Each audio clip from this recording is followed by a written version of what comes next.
Hello, this is Macy Haight, and I'm a current second-year medical student at OSU's College of Osteopathic Medicine at the Cherokee Nation. I will be presenting our research poster, Alcohol Consumption Among Older Adults in the United States Amidst the COVID-19 Pandemic, an analysis of the behavioral risk factor surveillance system. This project was a collaboration between myself, Parker Smith, and Dr. Micah Hartwell. Alcohol consumption is associated with numerous life-threatening conditions. Alcohol-related deaths steadily increased from 2019 to 2021, topping out around 108,000 deaths. The increasing trend in alcohol-related deaths during the pandemic introduced the question if heavy alcohol consumption and binge drinking increased during the pandemic as well, particularly in those 65 and older.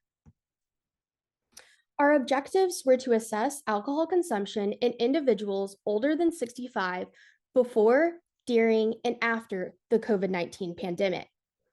Secondly, we wanted to further evaluate binge drinking and heavy alcohol consumption rates during this time frame in individuals older than 65.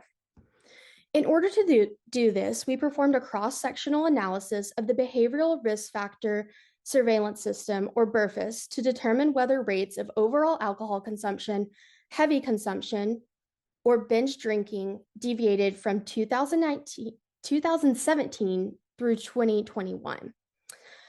Chi-square tests were used to determine changes in rates over the included years. Our results.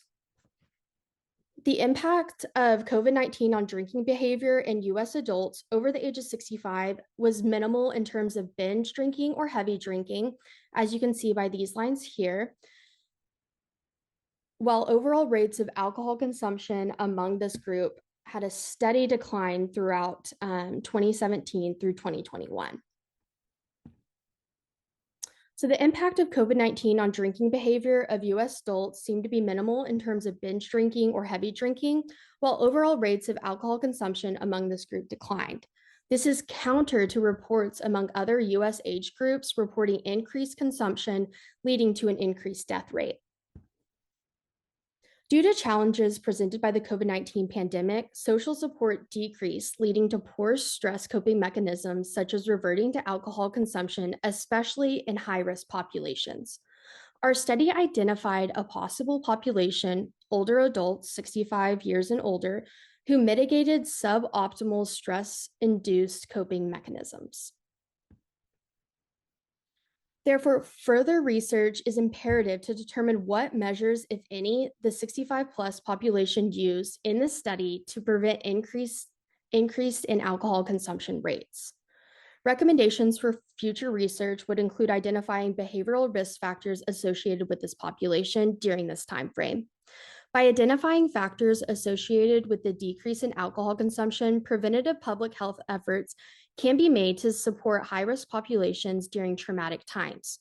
For example, the pandemic stress compensator framework aims to mitigate stress leading to risky alcohol consumption habits through influencing the autonomous psychological intervention.